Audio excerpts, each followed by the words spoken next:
Nay! Oh, ano naman yung bebang? Kailan niyo po ba ipapaayos yung TV natin? Ilang buwan na siyang sira eh. Hindi niyo man lang pinapaayos. Wala pa tayong pera pang paayos ng TV na yan? Kaya hayaan mo na muna yan dyan.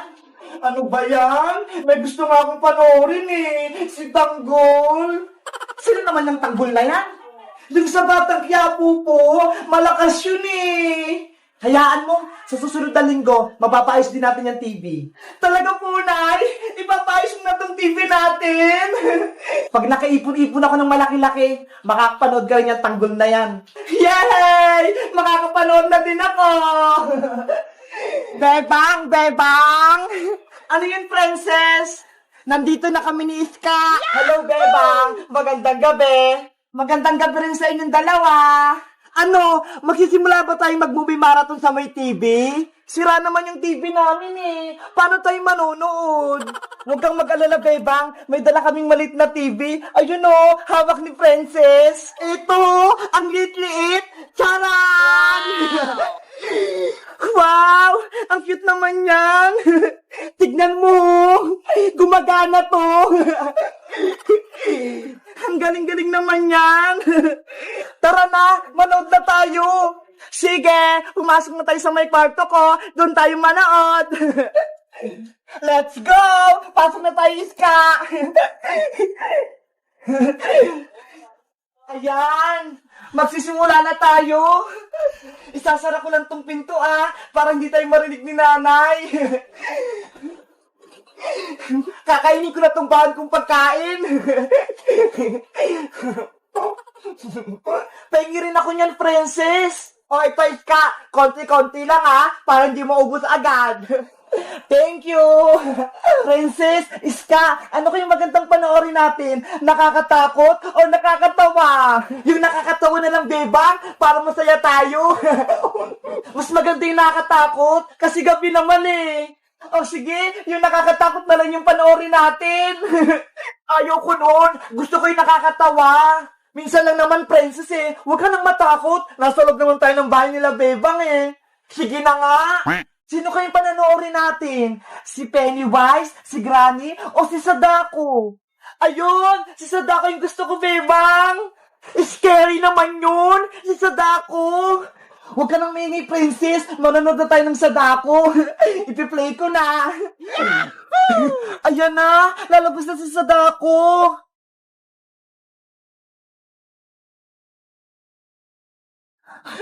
Nakakatakot naman yan.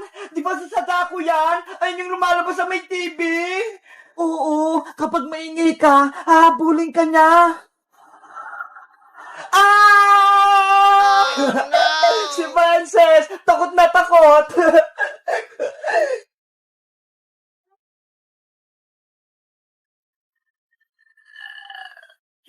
Sino yung maingay? Wala naman ako naririnig eh. Sa TV lang naman yan, princess eh. Oh no! Parang sa baba ng higaan natin eh. Silipin mo nga, Bebang. Meron nga, Iska. Parang may multo sa ilalim natin. Hala, nakalabas ata si Sadako sa maliit na TV. Silipin natin sa baba ng kama para makita natin.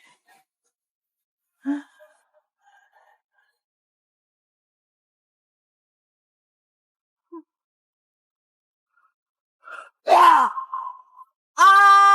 Si Sadako nga! Nakatakot yung mukha niya! Magtago na tayo, Bebang! Di tayo sa aking kumot pagtago! Bigyan niyo din ako ng kumot, Bebang! Iska! Tulong! Hindi na ako ni Sadako! Oh no! Princess! Bebang! Tulungan niyo ako! Hinihila ako ni Sadako!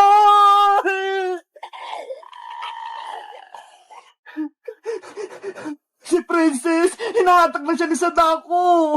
Halika rito, Princess! Saan mo ko dadalhin sa dako? Bitawan mo ko! Makantay ka lang. Pupunta tayo sa aming bahay. Huwag mo ko kunin! Ibalik mo ko sa mga kaibigan ko! Hindi na kayo magkikita ng mga kaibigan nyo. Bebang Iska! Tulong! Kinukuha ko ni Sadako! Lagot! Wala na si Princess pati si Sadako! Bebang! Iska! Nandyan ka pa ba? Hindi ka pa kinuha ni Sadako? Oo, Bebang. Nandito ko sa may kumot. Nagtatago. Buti naman. Ligtas ka. Pero si Princess, hinatag siya ni Sadako. Kaya nga eh, hindi siya nakaligtas. Hindi ko siya natulungan, Bebang. Kawawan man si Princess. Kasalanan ko to. Ako yung tunay may kasalanan, Iska. Pinilit ko kayo ni Princess manood ng nakakatakot. Ayan tuloy, lumabas sa maliit na TV si Sadako. Anong gagawin natin, Bebang? Nawawala na si Princess. Antay natin mag-umaga bago natin hanapin si Princess para mabilis natin siyang mahanap. O sige, matulog muna tayo. Sana okay lang si Princess, Big Bird. Tomorrow. Bitawan mo ko sa dako. Pauwin mo na ako. Malapit na tayo sa aming bahay, Princess. Huwag ka nang matakot. Halika na rito. Konting lakad na lang. Nandito na tayo sa aking bahay, Princess. Dito ka nakatira sa ginagawang bahay. Wala namang bubong dito ah. Hindi ako dito nakatira, kundi doon, sa loob ng TV na yan. Ano? Diyan ka nakatira? Kaya pala lumabas ka sa maliit na TV namin. Namumuhay ako sa loob ng TV, pero kapag nalulungkot ako, nanguha ako ng tao para may kasama ako sa loob ng TV. Kinuha mo lang ako para may kasama ka dyan sa loob ng TV. Ayoko dyan. Mamaya, ipapasok din kita sa loob ng TV na yan. Huwag mo akong kunin sa dako. Ayokong mawala. Gusto ko kila Bebang. Pupunta muna ako sa loob ng bahay ko, Princess. Diyan ka lang muna. Bebang! Tulungan niyo ko!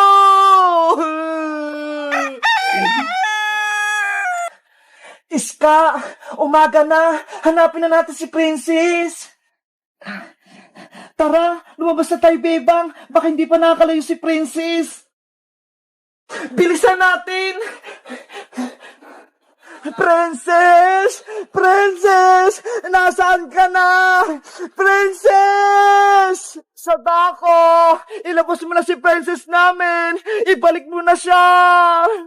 Mukhang wala na si Princess dito, Iska. Hindi na natin siya makita. Saan kaya natin siya hanapin?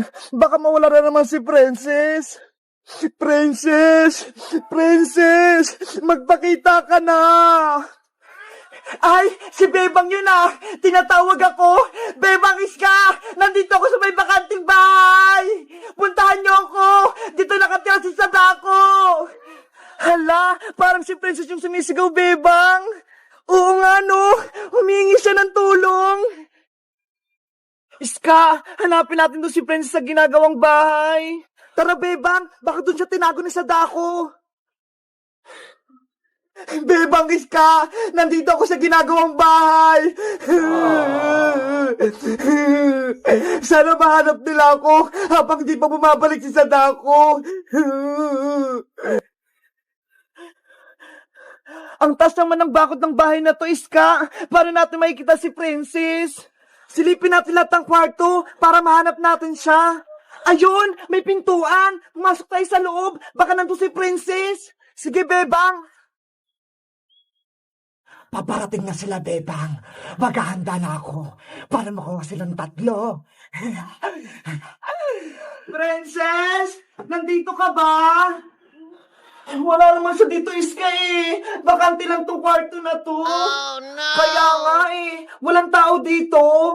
Bebang! Andito ako sa kabila. Puntahan niyo ako. Naririnig ko na si Princess Bebang. Malapit lang siya dito. Princess, magantay ka lang dyan. Iligtas ka na namin. Tara na, Iska. Hanapin na natin siya.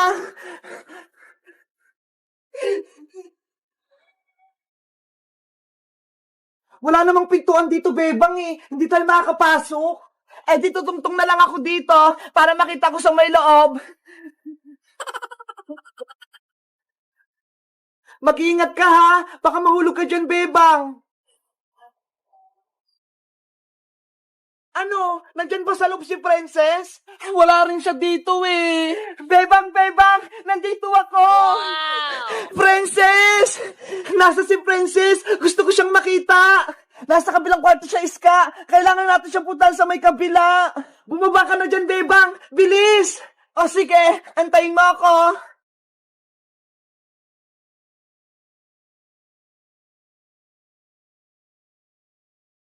Nandyan na sila. Papalapit na sila sa akin.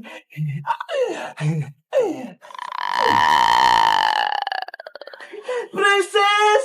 Bilisan niyo na, Bebang! Iligtas niyo na ako! Malapit ang bumalik si Sadako! Huwag kang mag-alala! Nandiyan na kami, Princess! Yahoo! Nasa si Sadako, Princess? Iniwan ka lang ba dito? Nandiyan siya sa loob ng TV, nagtatago. Ayun oh! Kaya bilisin natin umalis dito bago pa siya makalabas. Ayan na, tanggal ko na yung tali mo, Princess. Salamat kay Bang Iska. Halina kayo rito, akyat na tayo. Mauna ka na, Princess.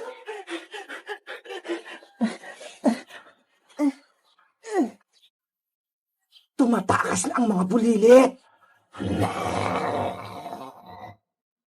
Bebang, halika na rito. Oh no! Naku, si Sadako lumabas na sa TV. Bilisan mo makit, Bebang. Hindi ako makaakyat.